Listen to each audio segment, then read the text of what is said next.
Have you ever wondered why that voice in your head seems hell-bent on convincing you that you're not good enough? That cruel inner commentator that shows up right before you're about to take a risk or try something new.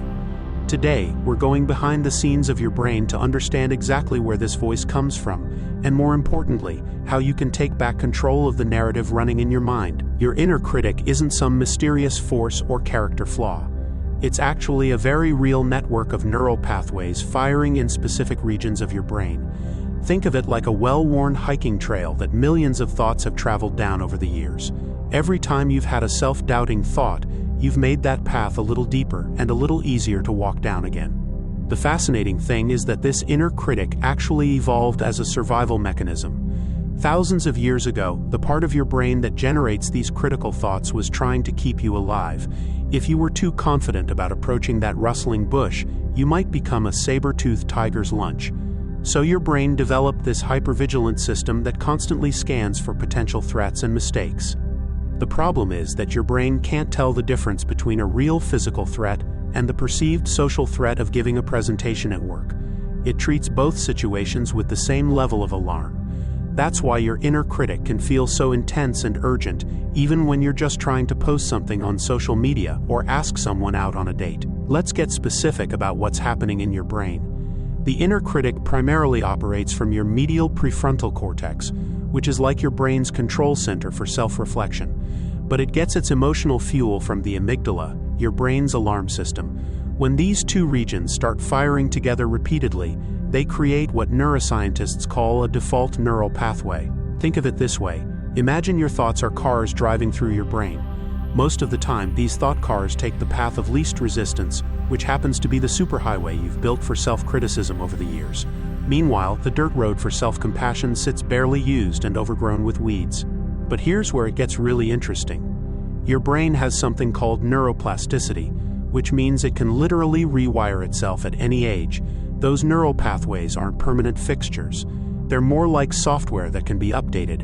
Every time you consciously choose a different thought pattern, you're laying down new neural tracks and allowing the old ones to weaken. The first step in rewiring these patterns is becoming aware of them. Most people go through their entire day without noticing the constant stream of self-critical commentary running in the background.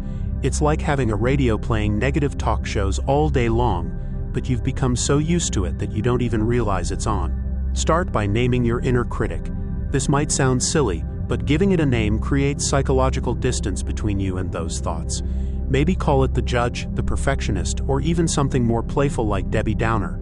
When you notice critical thoughts arising, you can literally say, "Oh, there's the judge again with their opinions." The next technique involves questioning the validity of these critical thoughts. Your inner critic loves to present its opinions as absolute facts, but most of the time these thoughts are just stories based on incomplete information. When you catch yourself thinking something like, "I always mess things up," challenge that thought with questions. Is this actually true? Can I think of times when I didn't mess things up?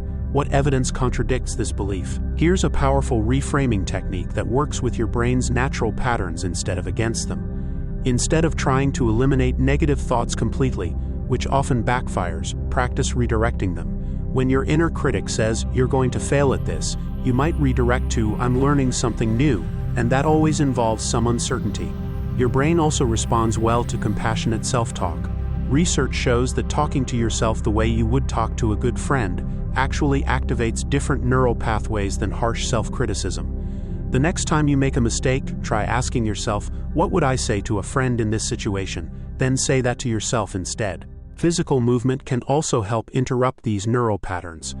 When you notice your inner critic getting loud, try changing your physical position, taking a few deep breaths, or even doing some jumping jacks. This engages different parts of your brain and can break the cycle of rumination.